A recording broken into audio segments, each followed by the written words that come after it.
어서 오세요. 안녕하세요. 일주일이 너무 빠르죠. 네. 왜 갑자기 일주일이 빨라요? 그러니까 하루하루를 잘 살아내는 건 참 힘든데 네. 일주일은 참 쉽게 가는 이상한 느낌이 들어요. 1년도요. 1년도요. 네. 이렇게 호흡 몰아쉬기 있기 없기? 일주일이 참 빠르죠. 제가 하는 건 거의 다 없기죠. 네. 알겠습니다. 오늘 좀 이렇게 힘드신가 봐요. 그쵸? 예. 컨디션이 좀 보이는 편이에요. 그러니까 그러면 안 되는데. 그쵸, 방송에서. 아니요? 되게 약간 정말 모범 방송인 하고 싶으신 것 같아요. 라디오는 물론 좋은 컨디션이면 제일 좋죠. 듣는 분들이 편해하시니까. 근데 사실 친한 사이끼리 항상 네. 정장 입고 나가서 만날 필요는 없잖아요. 그런데 이제 우리 식구니까 그냥 오늘은 혜리 언니가 좀 힘들구나. 근데 이게 문제는 너무 자주 그러니까 좀 재미없을 것 같아요. 아니죠. 그러면 자주 힘든데도 저렇게 와서 열심히 하는구나. 좋아하죠.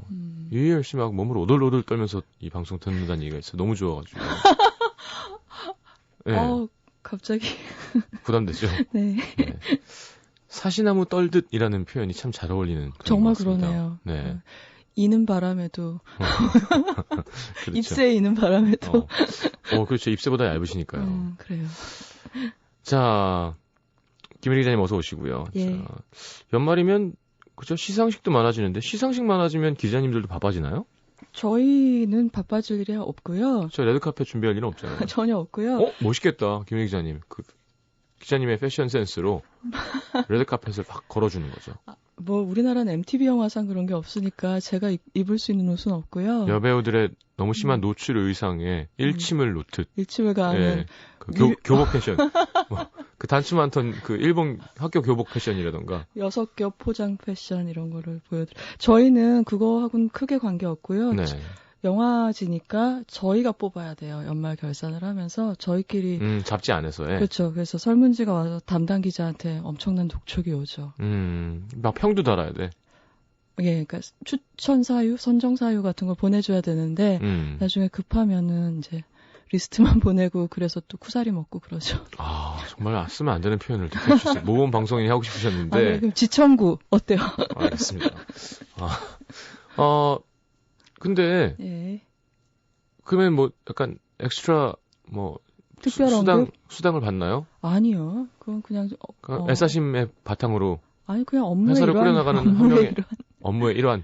예, 근데 문제가 일원으로서. 뭐냐면 다 보는 게 아니잖아요, 영화를. 네. 그러니까 안 봐도 크게 이 5편을 뽑는데 지장이 없는 영화들은 괜찮은데 그걸 꼭 봤으면은 내 순위가 바뀌었을 것 같은 영화들은 막 몰아서 찾아봐야 되는 그런 과부하가 연말에 걸리게 되죠. 근데 제일 문제가 이제 DVD로나 VOD로도 안 나와 있고 극장에서는 떨어졌고 네. 이럴 땐 볼 방법이 없잖아요. 네. 그러니까 그런 거 감안하고 보셔야 돼요. 독자들이나 관객들이 어떤 이제 베스트 5를 뽑았다고 해서 정말 모든 개봉작 중에 뽑은 건 아니라는 거. 그렇죠. 사람이기 때문에. 그렇죠.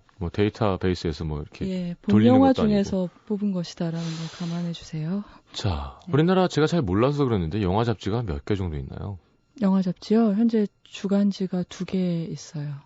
월간지들은 없어진 걸로 알고요. 원래 월간지가 메인인 시장이었는데 이제 영화 유통 속도 같은 게 빨라지면서 어느 순간부터 주간지가 메인이 됐는데 이건 세계적으로 우리나라에서만 희귀한 현상이에요.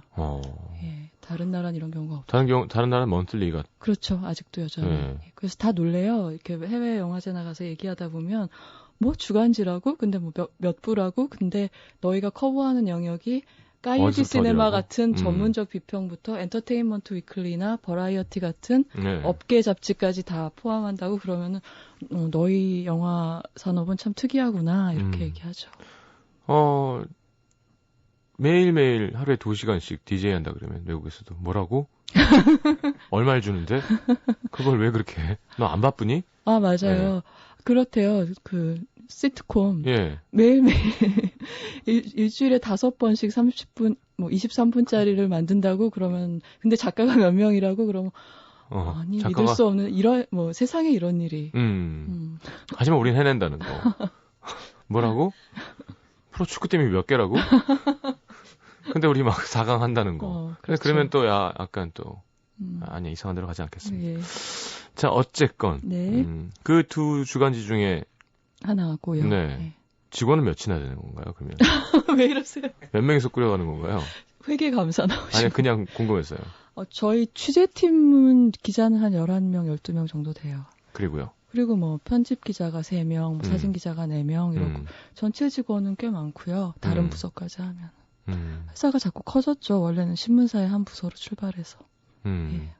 그러면 랭크가 몇 정도 됐어요? 그 중에서요? 예.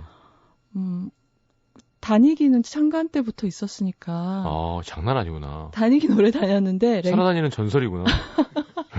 살아다니는 전설은 또. 걸어다니는. 살아있는 하고 걸어다니는. 아니, 살아서 다니는 거죠. 예, 예. 멋스러운 단어 아닌가요? 걸어있는. 야, 저 사람 살아다니는 거 봐라. 죽어있다, 살아다닌다. 네. 그렇죠. 아직도 살아있네. 그리고 예. 그런 거죠. 이야기하는 전설이군요. 여러분 지금 전설과 함께하고 계십니다. 아니, 안 그래도 굉장히 노후한 이미지를 갖고 있는데 이런 식이에요?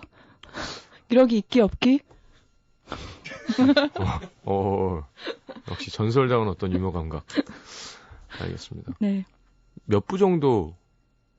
그거는 사실 저도 정확히 모르고요. 네. 아마 방송에서 얘기할 만한 내용은 아닌 것 같아요. 알겠습니다. 연봉은? 네. 그건 제가 확실히 말씀드릴 수 있어요. 방송 끝나고. 예. 알겠습니다. 네. 되게 이야기하고 싶어 하시는 것 같은데요. 어떻게 알았지? 네. 너가 나라면 안 힘들겠니? 이런 얘기하면서. 네, 업무랑 이렇게 하면서. 아니에요. 그렇죠? 업무가 얼마 안 돼서 과분하게 받고 있습니다. 주먹을 꽉 쥐고 말씀하시네요. 이마에서 피가 흐르는 것 같은데. 땀나고 있어요. 네, 알겠습니다. 자, 이번 주 영화 폭력의 역사. 예. 네. 말씀드려야죠. 사실 이 영화는 아무것도 모르고 보는 경우가 제일 좋은 영화들이 있잖아요. 그 중에 하나예요. 그래서 꽤 망설였는데. 그래서 그럼 오늘 소개 안 해주시는 건가? 그럼 우리 음악이나 들을까요? 그러게. 진짜 이름 웃기겠다. 이 영화는 오늘 보실 영화는 들으세요. 이렇게 하고. 그래서 오늘은 그냥 이야기만 하다 가겠습니다. 근데 꼭 보세요. 라고 하진 않으시겠죠. 줄거리 여쭤보겠습니다. 예, 그냥 영화의 훌륭함에 비해서 너무 많이들 안 보셨어요. 그래서 망설이다가 제가 하는 라디오라고는 음악도시 하나뿐이니까 네. 그냥 말씀을 드리자고 선택을 했고요. 잘하셨습니다. 네. 이 영화는 이제 데이빗 크로넨버그 감독하고 네. 여러분이 반지의 제왕의 아라곤 역할로 잘 아시는 비고 몰텐슨이라는 네. 배우하고 같이 만들어낸 영화예요. 네. 그래서 이 감독과 배우는 이 영화를 시작으로 해서 2편의 영화를 더 같이 찍었어요.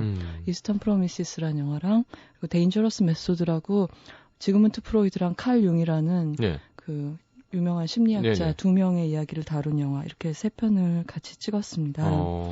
그래서 일단 줄거리를 좀 얘기하다가 음악을 들을까요? 그러죠. 네. 예. 이제 영화가 시작되면 굉장히 왜 여름의 정적이라고 할까 그런 거 있잖아요. 어디선가 매미 소리가 이렇게 앰비언트로 막 들려오고 굉장히 네. 조용해서 온도는 영화로 느껴지지 않지만 굉장히 땡볕이라는 걸 느낄 수 있는 그런 공기가 있고요. 표현. 네. 두 남자가 약간 나이 많은 남자랑 젊은 남자가 모텔에서 미국의 모텔 아시죠? 단층 건물로 이렇게 있고 앞에 뭐 조경 같은 건 전혀 안 돼 있고 주차돼 있고 그런데 단층이 아니라 복층이나 단층 그죠? 2층 아니면은 예. 1층인 거죠. 항상 범죄가 벌어지는 그렇죠. 타란티노 영화나 코엔 형제 영화에 네, 자주 많이 나오는 네. 모텔에서 체크아웃 하는 중이에요. 근데 둘 중에 한 사람이 이제 프론트에 가서 체크아웃을 하겠다고 가고 나머지 한 사람은 이제 핸들을 잡고 차를 그 모텔 사무실 쪽으로 스르륵 이동을 해요. 그걸 따라서 카메라도 횡으로 이동을 하죠. 트래킹을 이렇게 쭉 하는데 네. 잠깐 음악이 막 나오고 그다음에 씬은 계속 이어져서 체크아웃하러 갔던 나이 많은 쪽 남자가 돌아오면은 핸들을 잡고 있던 남자가 왜 이렇게 오래 걸렸어요? 하고 물어보죠. 그래서 그 아줌마하고 좀 문제가 있었어. 그러면서 별거 아니라는 듯이 아침부터 이렇게 푹푹 찌는데 물통에 물 좀 채워가자. 저 사무실 안에 냉온수기 있더라. 그러고서 핸들을 잡고 있던 젊은 쪽을 프론트로 보내는 거예요. 그래서 뭐 아무렇지도 않게 물통을 들고 사무실로 들어가서 움직이면 카메라가 그 뒤를 따라가면서 사무실 안을 이렇게 도는데 그냥 아무렇지도 않게 카메라가 빙 도는 과정에 이렇게 방금 총에 맞아 죽은 것 같은 시체 두 구가 있는 거예요. 근데 그 안에서도 이 물 들어간 남자는 그냥 모텔 방금 구경 온 사람처럼 프론트에 있는 링 있잖아요. 땡땡땡. 땡 치는 거 그것도 올려보고 관광엽서 꽂혀 있잖아요. 네. 모텔 프론트에. 그것도 이렇게 그냥 빙빙 돌려가면서 보고 물도 이렇게 물 들어왔으니까 물도 뜨고 이런 거예요. 네. 그걸 보면은 사실 영화라는 게 추측의 매체거든요. 그렇죠. 우리가 뭐 출발하는 장면과 도로에 있는 장면을 보면 이동해서 저를 갔구나라고 얘기를 하지 영화가 그걸 다 보여주진 않아요. 그렇죠. 편집의 매체. 그러니까 그 매체 원리에 의해서 우리는 아까 아줌마랑 무슨 일이 있었다고 이 남자가 말했고 아직 시체들이 따뜻한 것 같아 보이니까 그 사람이 살인을 했고 이 젊은 쪽은 그걸 아무렇지도 않게 받아들이는 걸로 봐서 이것은 이들의 소행이고 이 사람들은 냉혈 킬러구나 아니면 뭐 사이코 연쇄 살인범 정도는 되는 정도의 강심장들이구나 네. 라고 이제 추측을 하면서 영화가 오픈을 하는 거죠. 노래 듣고 와서 더 해줄 거군요. 그럴 건 거예요. 알겠습니다. 첫 번째 곡은 첫 번째 곡은 톰스 다이너. 이게 사실 여기까지 줄거리 설명이 나가고 틀었으면 좋았을 텐데 우리의 주인공이 톰 스탈이고 하고 있는 일이 동네에서 다이너, 그러니까 간이 식당을 운영을 해요. 근데 마침 이런 제목의 노래가 있어서 골랐습니다. 야, 비가 모텐슨이 58년생이네요. 나이가 상당히 있죠. 예. 이문세 선배님보다 한 살 많은데요. 뭐 브래드 핏도 쉰인데 많은 배우들이 예. 50대로 넘어가고 있어요. 헐리우드 주연급들이. 007인 다니엘 크레이그도 보니까 네, 많죠. 굉장히 나이가 많아졌죠. 야, 그 나이에 그 몸에 막 그 정력을 유지하는 건 쉽지 않을 텐데요. 쉽지 않고, 그러니까 우리가 이렇게 대중문화를 누리는 주역인 동안 평균 수명이 길어진 것 같아요. 제 느낌에는. 그러면서 이 할리우드 주연급을 하는 배우들의 전성기랄까 주연을 하는 시기가 갑자기 길어진 느낌? 옛날 배우들은 안 그랬는데 이런 느낌이 들면서. 그렇습니다. 그만했으면 싶은 느낌들도 있고요. 가끔 어떤 사람들은. 아니면 약간 특혜받은 세대일 수도 있죠. 네. 그리고 필름 안에서 좀 더 멋지게 보이는 것 같긴 해요. 예, 저는. 네, 그냥 실사를 봤을 때 어떤 우리가 봤던 실망감과 근데 영화로 보면 또 아주 멀쩡하네. 사실 그런 게 있죠. 할리우드 스타들이 공항에 내한했을 때 보면 그런 거 많이 느끼지 그쵸. 않으세요? 너무 늙은 백인이 있을 때 영화에서는 너무 아직도 멋있으니까. 덜어는 실물이 더 멋있고 얘기를 나눠보면 더 멋있는 분들도 있지만 대체로는 이제 조명이나 DI라고 해서 찍고 나서 만지거든요. 요즘 디지털로. 네. 특히 여배우들 그런 경우에 많이 신경 써서 만지거든요. 눈이나 뭐 이렇게 윤곽이나 이런 데를. 달라질 때가 많죠. 그래서. 알겠습니다. 오래 해먹을 수 있는 거군요. 자, 수잔 베가의 톰스 다이너 듣고 돌아오겠습니다.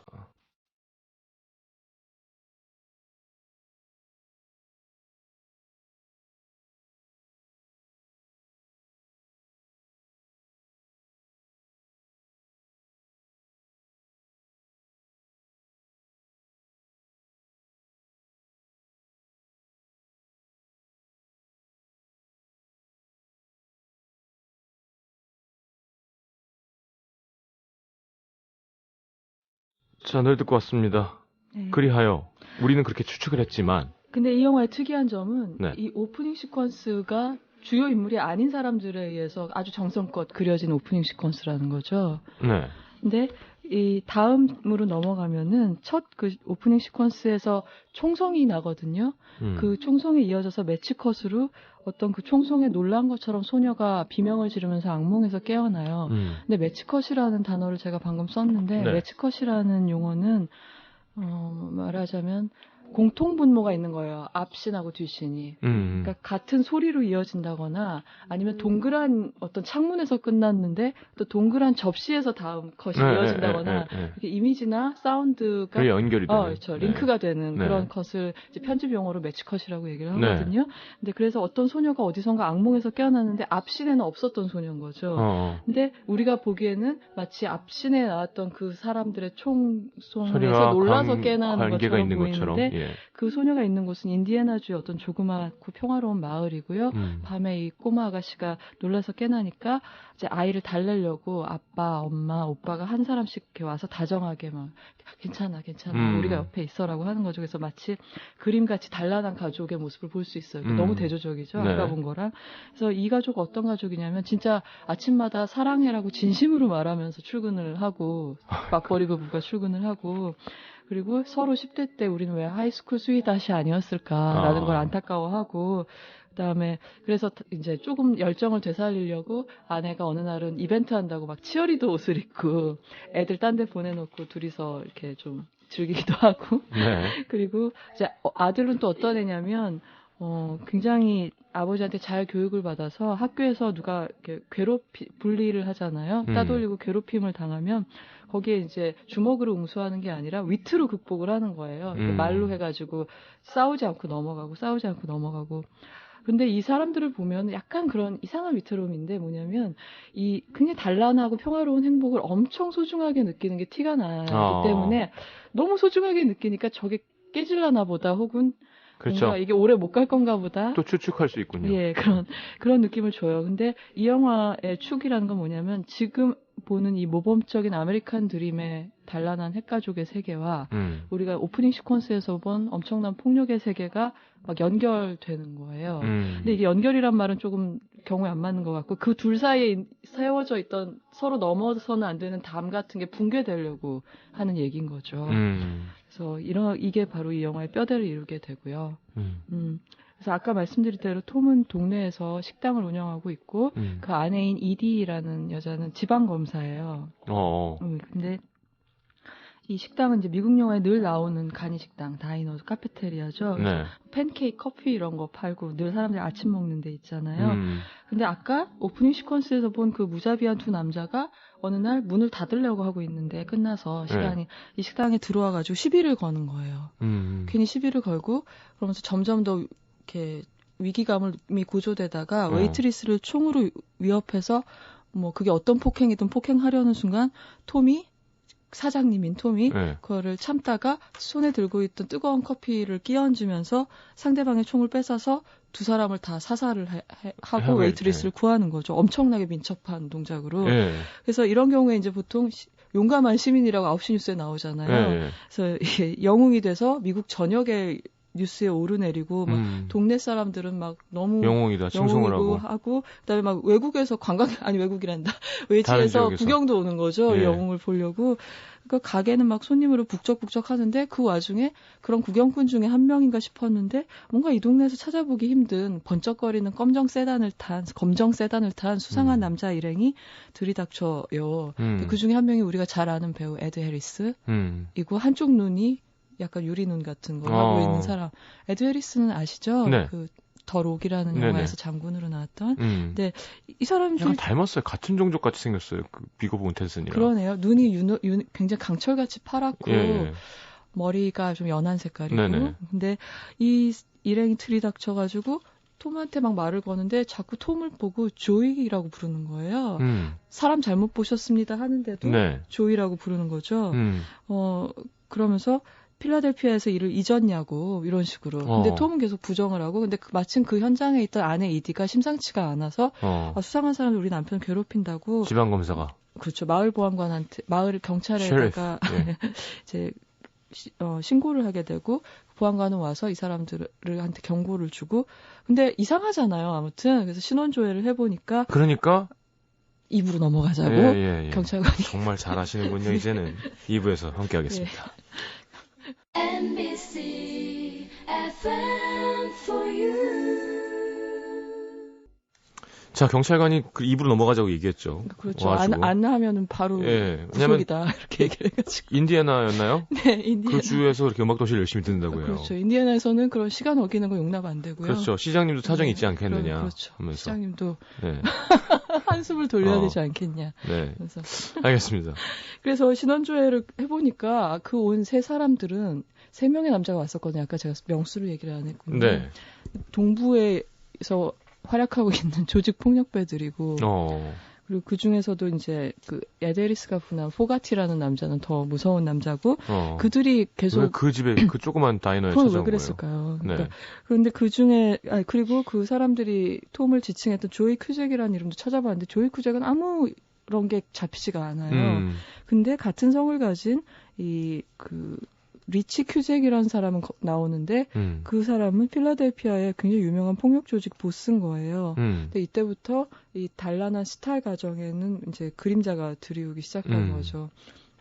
한번 그런 일이 생기고 나니까 이제 톰은 카페 앞에 어떤 검은 차가 서 있다가 자기 집 방향으로 출발하니까 아까 처음에 사고로 다리를 절고 있는데도 막 뛰어가면서 아내한테 전화해서 사냥총 꺼내라고 막 이러면서 우리 가족을 위협하는 줄 알고 막 뛰어가기도 하고 네. 그리고 아까 그 포가티라는 사람 다시 또 찾아와 이 마을에 그래서 어린 딸이랑 아내가 쇼핑을 하고 있는 쇼핑몰에서 다가가가지고 한번 남편 본색을 알아보라고 남편에서 얼마나 잘 알고 있냐고 왜 그렇게 민첩하고 능숙하게 사람을 죽일 수 있을까? 뭐 이런 질문을 던지기도 하고 그리고 아들은 또 학교에서 그 아까 괴롭힌 친구가 있다 그랬잖아요. 근데 그 친구가 또 와서 시비를 거는 거죠. 네 아버지는 그렇게 영웅인데 그 너의 그 용감한 아버지가 비겁한 아들을 어떻게 생각할까? 그러면서 막 이죽거리는 거예요. 근데 지금까지는 굉장히 잘 참던 아들이 폭력에 대해서 조금 다르게 생각하기 시작한 거예요. 아버지가 액션 히어로가 되고 나서 그러면서 피가 나게 때려 눕히는 거죠. 그때 아빠가 날 부끄러워할 거야. 네 아빠가 너를 부끄러워할 거야. 라는 얘기를 했을 때 생전 안 하던 폭력을 휘둘러서 부모한테 걱정을 끼치게 되는 거죠. 아, 잘했죠. 그러면서 아빠한테 바보처럼. 아니 뭐 아니 그럼... 엄태웅 씨가 개를 키우는데 그런데요. 가끔 개 많이 비둘기 잡아다가 잘했냐고. 그러니까 난 싫은데 주인은 늑대랑 섞인 개거든요. 그래가지고 비둘기 잡아와서 앞에다 탁 놓고 꺼리를 살랑살랑 했는데 너무 이쁘겠다. 자기 너무 잘했지 근데 비둘기 이렇게 아직 살아있고 피득피득거리는데 어떡해요. 못 알아듣잖아요. 걔는 자기는 또 주인한테 충성한답시고 뭘 잡아다 준 건데 그런 느낌이지. 아들이 다른 느낌이구나. 죄송합니다. 다 들었고 보니까 들을 땐 재밌었는데 다른 느낌이었어요. 그러네요. 그래서 그래서 근데 아버지가 당연히 야단을 치죠. 혼냈겠죠. 이렇게 안 가르쳤고 자기는 이런 가족을 만들고 싶지 않았던 거죠. 이런 분위기가 아니잖아요. 그래서 꾸중을 듣고 아들이 뛰쳐나갔는데 그 다음 순간 그 포가티 일당이 다시 차를 몰고 집 앞에 와 있는 거예요. 근데 그 차 안에는 아까 뛰쳐나갔던 아들이 인질로 잡혀 있는 거죠. 그러면서 여전히 조이라고 부르면서 조이 우리랑 필라델피아로 좀 가자고. 조이네요. 그러면서 아들과 아내가 집에서 지켜보는 근데 결국 아들은 구했어요. 그래서 집으로 이제 도망가라고 넣어놓고 집 안에서 창문으로 내다보고 있을 거 아니야. 아빠가 어떻게 하나. 근데 지켜보는 가운데 이제 총으로 위협을 당하는 거죠. 근데 거기서도 이제 어떤 리플렉스를 굉장히 빠른 반사적인 신경을 발휘해서 사람들 가운데 한 사람은 제압하고 한 사람은 순식간에 죽이지만 거기서 이제 세 번째 사람은 제압하지 못하고 자기도 총을 맞아서 이제 쓰러져서 부상을 당하게 되죠. 근데 그때 이제 식구 중에 누군가가 엽총을 쏴가지고 포가티가 죽게 돼요.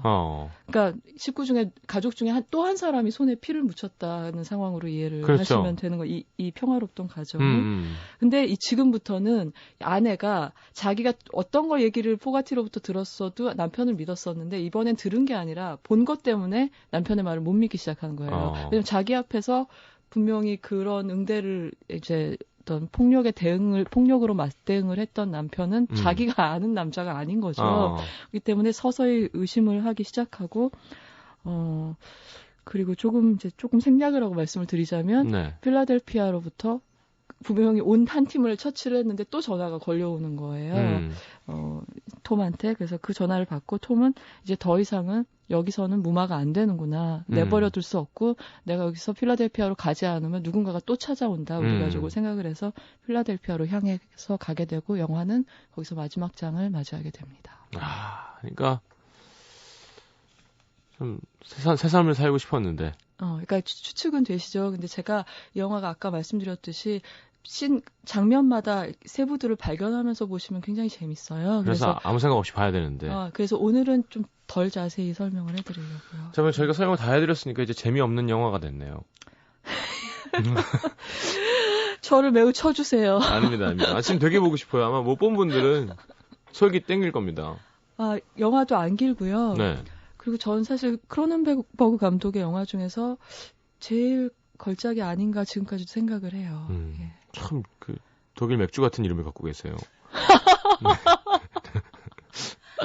그러니까 영화계의 투 데이빗이라고 불렸어요. 데이빗 린치하고 데이빗 크로넨버그. 그러다가 데이빗 핀처가 작가 반열에 오르면서 이제 3 데이빗이 됐죠.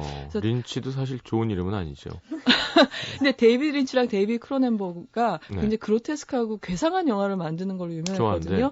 그 데이빗 크로넨버그는 그 중에서도 바이오 호러라고 해서 이제 동물하고 한 몸이 된다거나 기계랑 한 몸이 된다거나 그러니까 비디오 드롬이라는 영화는 기계랑 한 몸 되는 영화고 플라이 예, 플라이라는 영화 파리랑 한 몸이 되는 영화. 왜 그래야 될까요? 크래쉬라는 영화 자동차하고 이제 예, 예. 하나가 되는 그런 영화였는데 그러다가 이 폭력의 역사에서 확실하게 자기의 작품 세계의 폭을 넓히면서 아직 이 사람은 단지 유니크한 감독이 아니라 이제 거장이라고 불러도 손색이 없다라는 그런 평을 듣게 됐죠. 알겠습니다. 네.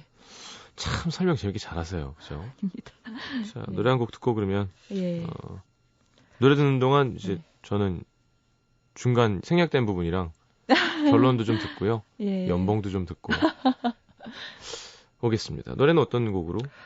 비고 모텐슨이 나왔으니까요. 네. 그의 대표작 그를 세상에 알린 반지의 제왕 연작 중에서 1편에 삽입된 곡을 듣겠습니다. 네, 애니 론이라는 가수가 부르는 The Council of Elrond.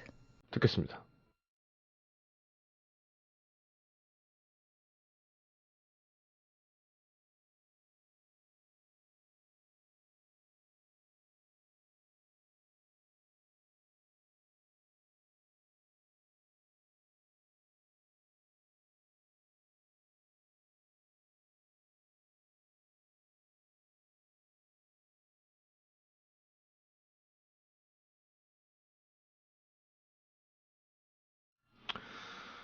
자, 반지의 제왕.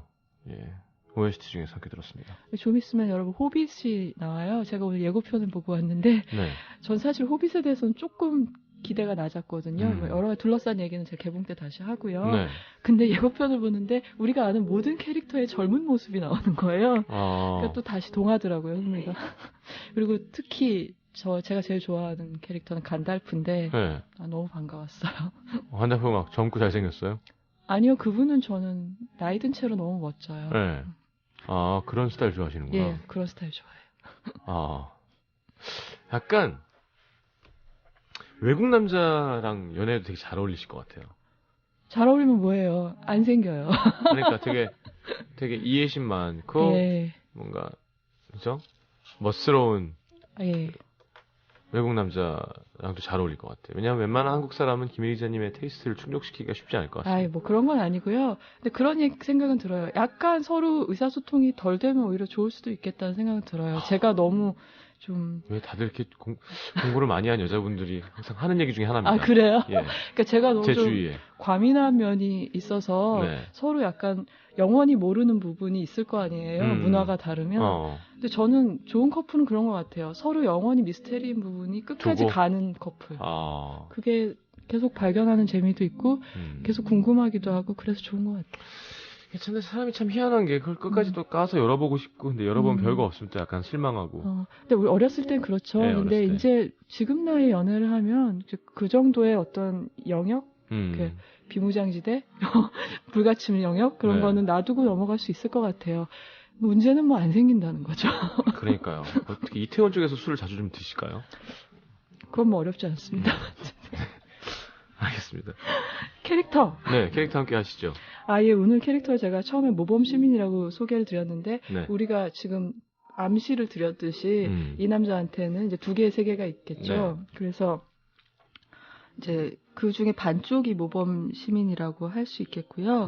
그리고 이 모범 시민이라는 이름은 그러니까 뭐랄까 개인이기도 하지만 오늘날 사회의 많은 시민들, 미국 시민들을 뭉뚱그린 인물형이기도 한 것 같아요. 그러니까 뭐냐면 사실 그 현대 미국의 현실이라는 게 그렇게 평화로울 수가 없거든요. 그렇죠. 예쁠 수가 없거든요. 그러니까 뭐 국제적으로도 미국이란 나라가 하고 있는 역할이 있고, 그다음에 뭐 자본주의의 역사를 지난번 대부 얘기하면서도 말씀드렸지만 네. 그 뿌리에 있는 폭력도 있는 거고 그런 거고 이 나라를 운영하고 있는 거는 뭐 그런데 기반하고 있는 초대형 기업들인 거고. 네. 근데 이제 그런 나라의 본질을 어떻게 생각하면은 뭐 어떤 가족의 가치라든가 어떤 착한 사람들이 모여 사는 마을이라는 그런 이미지를 애지중지해가지고 그런 걸 패티시를 해가지고 네. 덮으려고 하는 면이 있는 거죠. 그럼요. 애국심, 그죠? 그렇죠. 애국심, 가족주의, 뭐 이렇게 군인 막 성조기 막 장미 막 그죠? 국립묘지에 막 놓고 이런 거 진짜 멋있게 만들잖아요. 예, 맞아요. 미국 사람이 아닌데 막 내가 애국심이 생기게 하는 맞아요. 보고 있으면 그러니까 아주 그런 의례가 그러니까 역사가 짧기 때문에 오히려 더 그런 집착하는 게 있는 것 같아요. 근데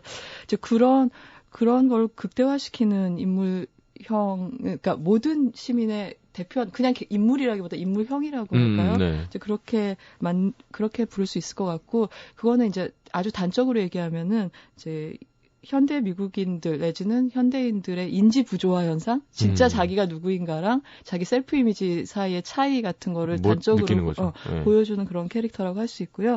그리고 이 사람의 이름이 저는 되게 의미심장한 것 같아요. 톰 스탈이라고 그랬잖아요. STALL이거든요.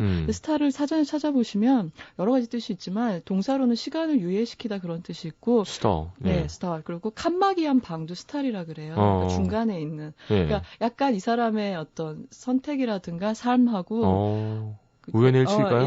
예, 아닐 것 같아요. 왜냐면 자기가 지은 이름이니까. 흔치 않은 이름이고. 예, 그래서 약간은 이제 의미를 둬서 감독 이름을 짓지 않았나 그런 생각이 들고요. 네. 그리고 또 하나는 이 영화에서 꼭 얘기하고 넘어가야 될 거는 그러니까 이 영화 제목을 좀 유심히 보셨으면 좋겠어요. 왜 폭력의 역사일까? 영화 제목이 사실 이거 정말 관객을 쫓는 종류의 제목이거든요. 너무 딱딱한 제목이기 때문에. 근데 이게 폭력의 역사인 이유는 영화가 제목이 이 영화를 보고 있으면 폭력이라는 게 왜 멈추지 않고 이어지는가 인류사에서 폭력이 왜 유전되는가를 보여주거든요. 왜냐면 그건 매혹적이기 때문이에요. 폭력이. 그러니까 뭐냐면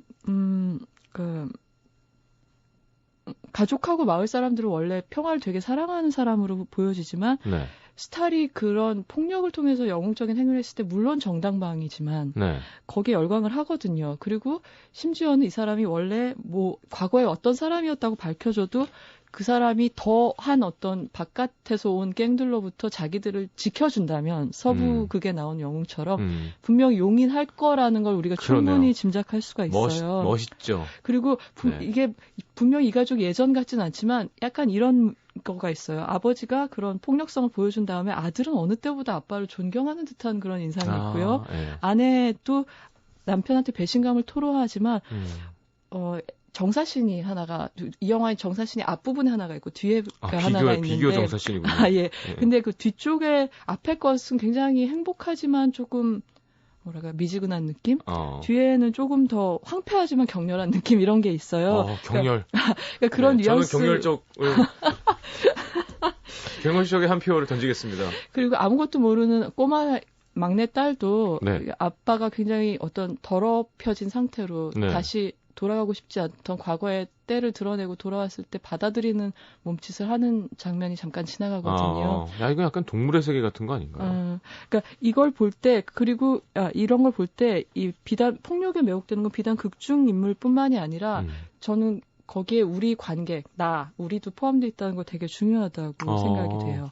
그러니까 이거는 갱스터나 웨스턴 모든 장르에, 그러니까 그 갱스터와 웨스턴 장르의 모든 영화에 해당되는 쾌감이거든요. 그러니까 그 서사에 의해서 정당화돼 있어요. 영화 속의 폭력은. 그러니까 정당방위라든가 아니면 정말 나쁜 놈들이라는 걸 먼저 보여줘가지고 그들한테 어떤 폭력을 행사하는 거에 대해서 죄의식을 씻어주게 돼 있지만 영화마다 뭐가 있냐면 약간의 잉여분이 있어요. 과연 적당한 만큼만 보복하는가 영웅이.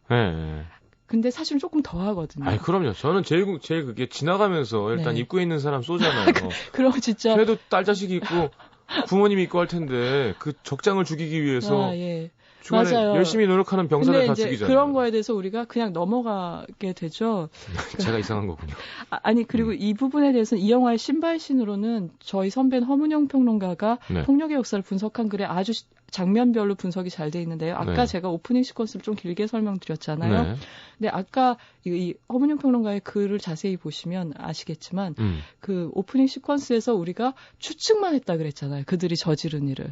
근데 우리는 그 추측한 이미지를 갖고 이들이 어떤 인간이다라고 규정을 하고 그들이 그 다음 씬에서 톰의 식당에 나타났을 때 그런 인물로 단정짓고 그들에게 톰이 가하는 폭행의 무게를 저울질을 한단 말이에요. 그래도 싼 사람인가 안 싼 사람인가. 근데 이거는 비단 이 영화나 이 장면만의 문제가 아니라 모든 종류의 액션과 폭력이 개입되어 있는 영화를 우리가 수용할 때 우리 머릿속에 작동하는 메커니즘이란 말이죠. 그렇죠. 그렇기 때문에 우리가 폭력에 매혹되어 있는 부분, 즐기는 부분이 있고 그거는 없애야 된다는 그런 얘기를 하는 게 아니에요. 근데 이런 부분이 분명 있다는 걸 알고서 영화를 보는 거가 있다는 거죠. 그러니까 그래서 폭력의 역사가 그리고 이 톰 스타일이라는 인물은 이제 자기 자신도 평화를 지향하면서 폭력을 끊을 수 없는 인간의 모순을 드러내지만 이 캐릭터를 통해서 그를 제외한 극중 인물과 영화 밖의 인간들이 갖고 있는 분열, 폭력에 대한 분열적인 태도 이런 거를 그 인물을 통해서 드러나게 하는 필터 같은 존재이기도 하다는 거죠. 그러니까 그런 걸 의도한 거잖아요. 겠죠? 그렇게 예 그럴 거라고 생각해요. 너무나 이렇게 잘 형상화가 돼 있기 때문에. 네. 예. 알겠습니다. 네. 그러네요. 그렇게 생각해 보니까 진짜로. 그런 게 다 보이나요? 그냥 보면 이렇게 써야지 막. 왜 이 영화가 이렇게 좋을까? 왜 못 잊을까? 그런 걸 생각하다 보면 끌려 나올 때도 있고요. 네. 그리고 자꾸 생각나는 영화들은 다른 사람의 의견을 찾아보다가 그래 이거였어라고 제가 말씀드린 것처럼 선배 평론가님의 글을 읽다가 선배하고 전화를 해서 아마 그랬어요 저랬어요 얘기를 하다가 또 다른 결론에 다다르기도 하고 책도 보게 되고 그래요. 한 가지를 더 말씀드리자면 네. 그래서 폭력의 역사라는 이 영화의 액션씬은 굉장히 생생하게 찍혀 있어요. 근데 이 영화에 대해서 제가 자료들을 읽다 보니까 전체적으로 27mm 렌즈를 써서 촬영을 했다고 돼 있더라고요. 근데 조금 설명을 드리자면 사람의 육안의 범주에 해당되는 렌즈가 구경이 28mm에서 40mm예요. 24mm보다 낮으면 광각 렌즈라고 치고 50mm보다 높으면 망원 렌즈가 되거든요. 네. 그래서 27mm라 그러면 딱 광각이 되기 직전에 애매한 네. 보면서는 약간 자연스러운 것 같지만 미묘하게 마치 서브리미널 효과처럼 네. 사람의 카메라를 기준으로 앞뒤로 움직이는 동작이 굉장히 과장돼 보이게 네. 돼요. 옆으로 움직이는 동작은 반대로 평평해 보이고요. 망원 렌즈는 반대죠. 네. 앞뒤 동작이 작아 보이고 네, 그렇죠. 좌우로 움직이는 게 커 보이죠. 네. 그래서 이 영화는 우리가 아주 광각이잖아 하고 보지는 않는데 보고 있으면은 굉장히 폭력이란 것이 인간과 인간 사이에 가깝게 작용하고 있다는 걸 느끼게 되고 액션 스타일도 아주 무협 영화처럼 안무가 돼 있는 것은 아니지만 직접적으로 작용하고 있다는 거는 충분히 느낄 수 있는 정도로 아주 미묘한 선으로 잘 연출이 돼 있어요. 그것도 의도된 거겠네요. 예, 그렇죠? 그래서 왜 이럴까 했는데 그 촬영기를 보고서 이거구나라는 생각이 들었고 이런 식의 크로넨버그의 액션 연출은 이 같은 배우와 찍은 후속작 이스턴 프로미스라는 영화를 보면은 굉장히 멋진 시퀀스가 있어요. 사우나 액션씬이라고 흔히 부르는데요. 비평가들은 그 영화까지 혹시 연달아 여러분이 보시게 되면 그 욕탕에서 일어나는 이렇게 전라로 벌이는 두 남자의 액션씬이 있거든요. 네. 네, 유심히 보시면 좋을 것 같습니다. 알겠습니다. 유심히 보셨군요. 자, 오늘은 폭력의 역사 데이비드 크로넨버그 감독의 영화 함께했습니다. 다음 주 영화는 다음 주에는 장이모 감독의 집으로 가는 길에서 장찌 배우가 연기한 캐릭터를 말씀드리겠습니다. 다음 주 영화는 아무거나 하셔도 돼요. 왜요? 그냥요.